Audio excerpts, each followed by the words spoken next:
आफूलाई स्वीकार गर्छन् अनि देशमा आशिष आउँछ।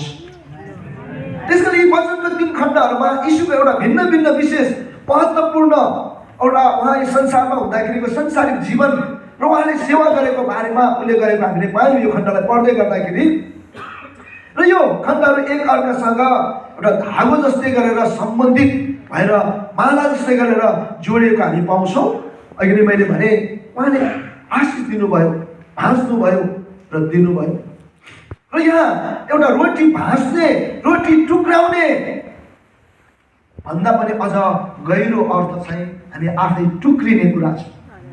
जब हामी टुक्रिन्छौँ अनि धेरैलाई आशिष पुग्ने कुराहरू हुन्छ। र यहाँ हामीले 3वटा आश्चर्य कर्महरू यो खण्डमा देख्छौँ। पहिलो चाहिँ एउटा मान्यताको आश्चर्य कर्म अथवा मिराकल अफ रिकग्निसन भनेर भनिन्छ, जो उहाँले 5000लाई खुवाउनु भएको कुरा हामी देख्छौँ। र विशेष गरी 4वटै सुसमाचारमा उल्लेख गरिएको यो एकमात्र यीशुले गर्नुभएको आश्चर्य कर्म हो, जो उहाँले 5000लाई खुवाउनु भएको। र 4वटै सुसमाचारमा यो उल्लेख गरिन्छ। हामीले पढ्दै गर्दाखेरि 5000लाई खुवाउनको लागि तत्कालीन समयमा लगभग 200 दिनका कामहरूको ज्याला, हैन, 200 दिन काम गरेको ज्याला ले भनौँ त्यो बेलाको ती मानिसहरूलाई खुवाउन पुगिन्थ्यो। अहिले हामी एउटा व्यक्तिको ज्याला दिनको 1500 लियौँ भने है लगभग 3 लाख रुपियाँले चाहिँ त्यतिलाई खान पुग्थ्यो भन्ने कुरा जस्तो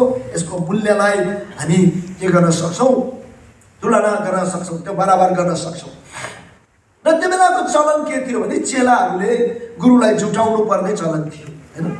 र विशेष गरेर चेलाहरूले नै गुरुलाई के ल्याउनु पर्ने कुराहरू त्यो बेलामा थियो। अनि त्यो कुरा चाहिँ यीशुले सोध्नु भयो। र त्यसपछि अर्को कुरा यहाँ के देख्छौँ, यो उहाँले जो परिचय दिनुभएको, थाहा गर्नुभएको यो आश्चर्य कर्ममा चाहिँ, उहाँले मान्यता दिएको आश्चर्य कर्ममा चाहिँ भिडले है येशूलाई नयाँ मूसाको रूपमा हेर्न थाले है। र यीशुले भोजन पनि जुटाइदिने, राजनीतिक स्वतन्त्रता पनि दिने। जसरी मूसाले भनौँ स्वर्गबाट मन्ना जुटाइदिएको थियो, अनि त्यसै गरेर उनीहरूलाई लिड गरेर, अगुवाई गरेर मिश्र देशबाट निकालेर लगेको थियो। अनि त्यही कुराहरू चाहिँ हामी यो पहिलो आश्चर्य कर्ममा देख्छौँ।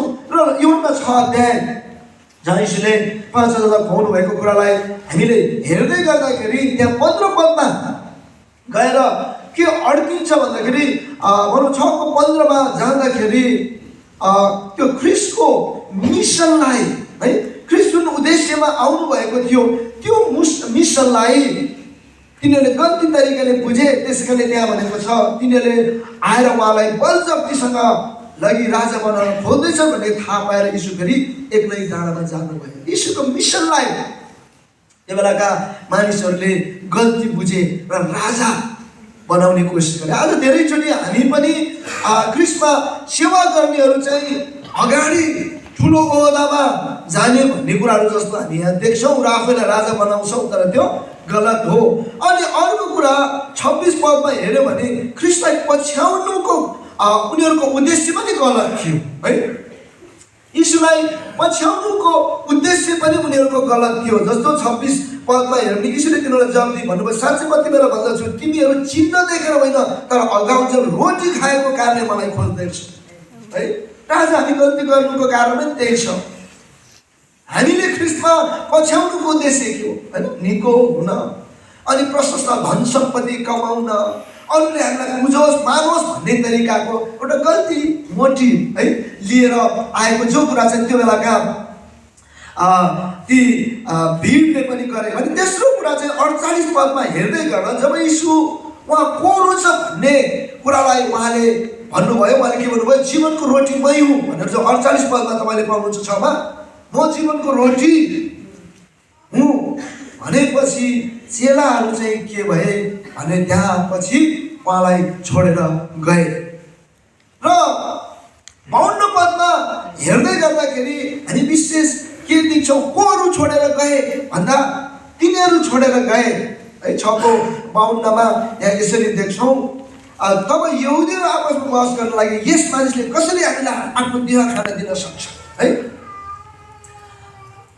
आफै भनौँ उनीहरूले आफूलाई केही प्राप्त गर्न चाहने भिड चाहिँ हटेर गयो होइन। हामी त केही पो हुन्छौँ भनेको त यसले आफूलाई के त एउटा रोटी भन्दो रहेछ भनेर हटेर गयो भने अर्को कस्ता मानिसहरू हटेर गए भन्दाखेरि एउटा धार्मिक अगुवाहरू चाहिँ उहाँलाई इन्कार गरे भनेको त्यो 52 पदमा पाउँछ। त्योभन्दा अगाडि 48 पदमा चाहिँ हामीले आफैलाई केही प्राप्त गर्न चाहनेर हटेर गए भने अर्को कुरा त्यो 60 र 66 पदमा उहाँलाई पछ्याउनेहरूले है उहाँलाई पछ्याउनेहरूले एउटा यीशुलाई पठाउन त चाहने तर पैसाको व्यवस्था पनि छोड्न नचाहने अनि ती मान्छेहरू पनि हटेर यीशुबाट हटेर गयो भने अर्को तल हामी 6:68 र 69 हेऱ्यौँ भने चेलाले उहाँ परमेश्वरको हुनुहुन्छ उहाँ परमेश्वरको पुत्र हुनुहुन्छ भनेर चिने है।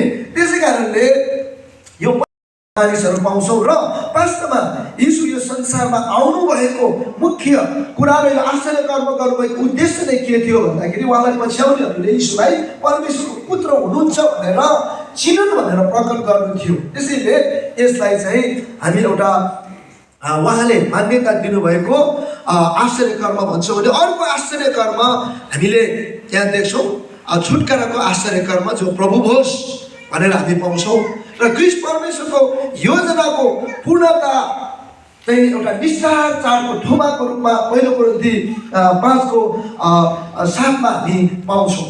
किन आउनु भएर उहाँ मात्र योग्य हुनुहुन्छ भनेर पहिलो पत्रुस 1:18 हामी पाउँछौँ भने अर्को कुरा उहाँ पवित्र आत्माको पुनः मिलापमा ल्याउनको लागि उहाँले त्यो एउटा आश्चर्यको त्यो कर्म उहाँले गर्नुभयो भने अर्को कुरा पापको बन्धनबाट स्वतन्त्र पार्न उहाँ आउनुभयो र ख्रीष्टको बलिदानले त्यो पापको मोचनलाई पुरा गर्न उहाँ आउनुभयो। किनभने पाप मोचनको आश्चर्य कर्म प्रभु भोजको टेबलमा घरिघरि याद गरिन्छ। अनि तेस्रो आश्चर्य कर्मलाई हामीले हेर्दै गर्दा प्रकाशको आश्चर्य कर्म होइन।